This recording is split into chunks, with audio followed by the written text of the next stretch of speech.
yung mino.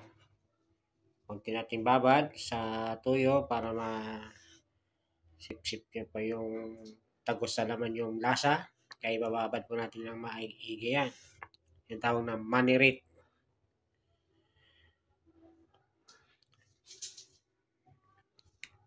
Yan po yung ating episode. Cooking adobo manok.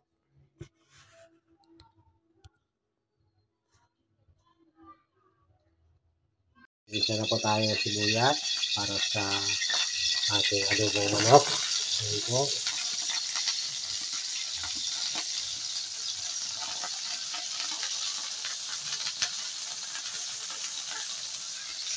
Ayan natin siya.